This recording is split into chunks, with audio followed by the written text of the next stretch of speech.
Frozen shoulder भएर जमेको काँधलाई जुन चाहिँ अगाडि पनि जाँदैन, साइडमा जाँदैन, पछाडि कम्मरमा लाँदा पनि एकदमै दुख्छ, त्यस्तो काँधलाई चाहिँ म्यानुअल थेरापी गरेर मात्रै खोल्न सकिन्छ।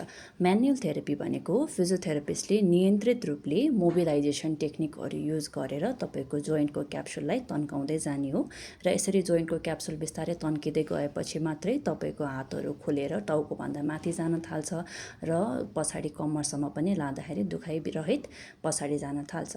र यस्तो केसमा तपाईँ अकुपन्चर, टेन्स, अल्ट्रासाउन्ड, लेजर गर्नुहुन्छ भने यसले एकछिन क्षणिक तपाईँलाई दुखाइ राहत गर्ला, तर यिनीहरूले तपाईँको जोइन्टको रेन्ज चाहिँ बढाउँदैन, तपाईँको झन् जोइन्ट कम टाँसिँदै जान्छ। त्यसैले यस्तो मात्रै थेरापीहरूमा भर नपर्नु होला। आफ्नो जोइन्टलाई जति सक्दो छिटो चलाउने र खोल्नेतिर ध्यान दिनु होला, किनकि तपाईँले जति ढिलो गर्दै जानुहुन्छ त्यति नै तपाईँको कुम जाम हुन्छ र पछि फिजियोथेरापिस्टले पनि मोबिलाइजेसन गरेर खोल्ने बेला हजुरलाई एकदमै दुख्छ र आफूले पनि मुभमेन्ट गर्नलाई दुखाइ सहन गाह्रो भयो भने मुभमेन्ट गर्न सकिँदैन र तपाईँले दैनिकी कामहरूबाट आफूलाई छुट्टी दिनुपर्ने हुन्छ। त्यसैले फिजियोथेरापी एकदम सही तरिकामा गरौँ, सही तरिकाले मोबिलाइजेसन गरौँ, इलेक्ट्रिक स्टिमुलेसनहरू, पेन किलरहरूमा मात्रै भर नपरौँ, आफ्नो जोइन्टको पुरै रेन्ज ल्याएर आफ्नो दैनिकीमा छिटोभन्दा छिटो फर्क्यौँ।